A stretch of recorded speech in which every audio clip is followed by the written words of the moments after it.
Hello, everyone. Welcome into Above My Pay Grade. My name is Eric. Thank you for tuning in. I read an article today where somebody is talking about ways to fix inflation without crushing the dollar. And if you watch this channel for any length of time, you know my kind of uh, base case or the way I look at it is well, we have all this debt. We either have to print money to keep servicing the debt, or we have to default by straight up saying we're not paying it. And this article kind of gave a third option. I wanted to go through it and talk about what I agree with. And then also, if you guys have any thoughts on it, make sure you drop them in the comments below. So, let me share my screen here. All right. So, this article here is from the Liberty Beacon. My mom actually sent this one to me.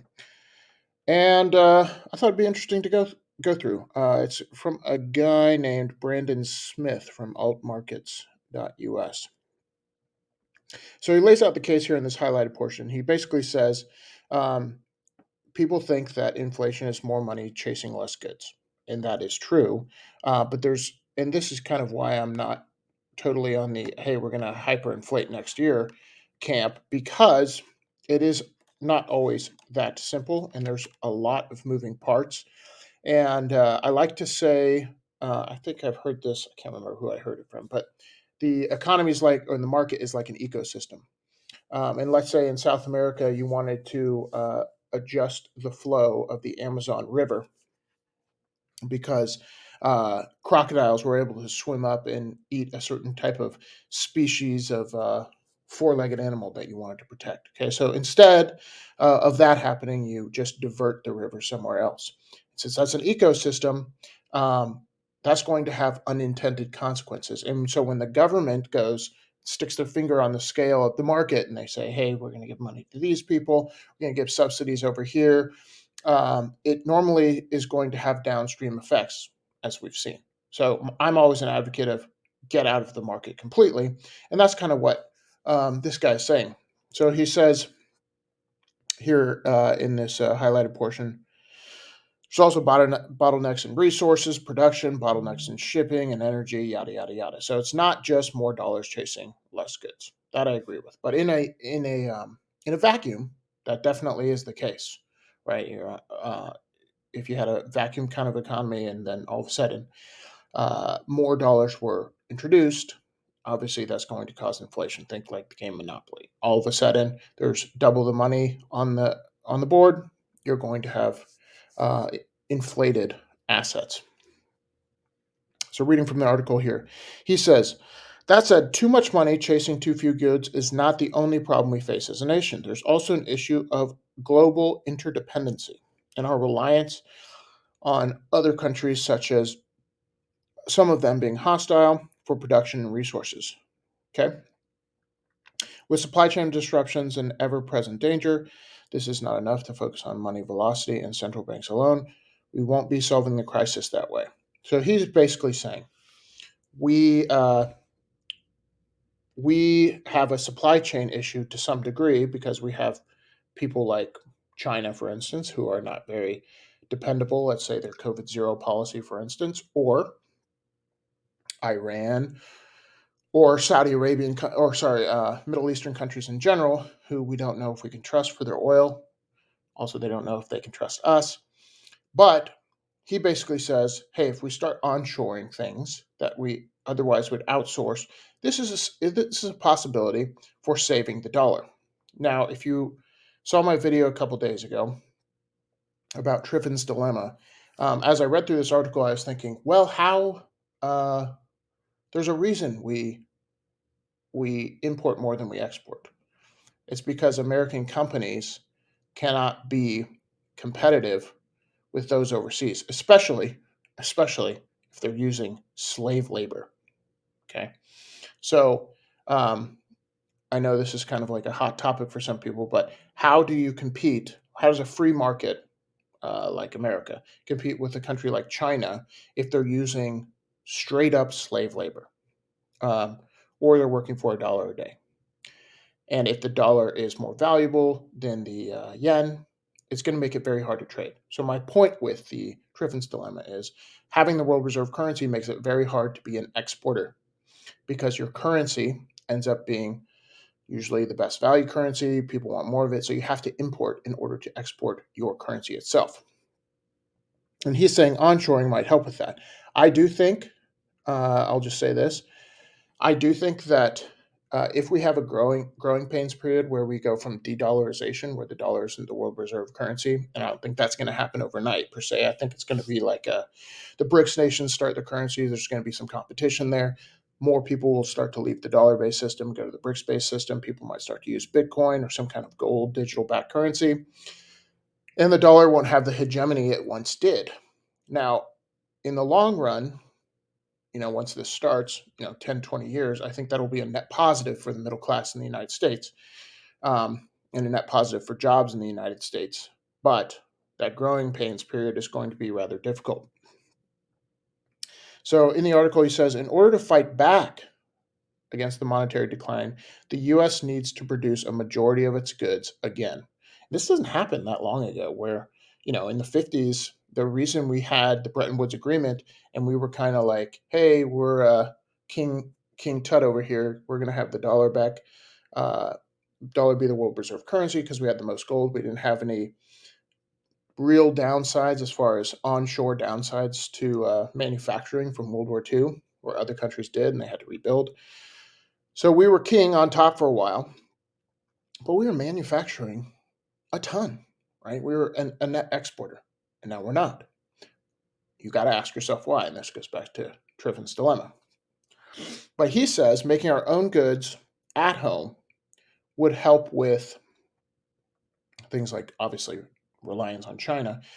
My question for him would be, how expensive would that be? And there's some nuance to this discussion. You might think to yourself, okay, so we're going to have more jobs over here. People will probably be being paid more, but would our standard of living go down? Is that worth it? That's something for we could talk about in the comments. But if we did onshore manufacturing, I definitely think, at least for a while, things would definitely be more expensive. But his argument is what we are able to do, our competitive advantage is not necessarily cheaper, but quality. He goes into this carbon control initiative in the West, which I think is pretty BS to some degree. I think the motives for politicians, it's a political thing. It has nothing to do with the environment. But he makes a pretty good point. If you're making things for cheap that break every year, and you need 10 of them over a 10-year lifespan, let's just take dishwashers, for instance. You need 10 of them because they break every year versus one really good one. And maybe you pay 5 times as much, but over its lifespan, it actually saves you money. He's like, that's what America is known for. That quality is where we can be competitive. And he says today it's all about quantity, not quality, to make bigger profits. And then he talks about food. What about onshoring food? And a lot of the food in the United States is actually produced here. We still have a ton of farmland, but not all of it, obviously. But he says, what about food, which is a major part of the inflation problem? Well, the federal government actually pays farmers to grow less food in order to keep prices higher on the commodities market. Wait, no. I've been reliably told federal government doesn't mess with the free market capitalist system we have. Okay. Why not simply stop doing that? He says, novel concept. Or again, states could offer tax incentives to farmers that produce with an effort to drive down prices, and state governments could offer to buy excess long-term foods like wheat in a form of strategic reserve, yada, yada, yada. So he's kind of has this America first, which I'll say this is kind of a one-off. But in politics, and like I'm in the military, right? What's the point of your military or your politicians or your government if they aren't looking out for your nation? It never made sense to me. Like this, like kumbaya, we're all going to get along with the world, which is ideal, right? But who do you put first, right?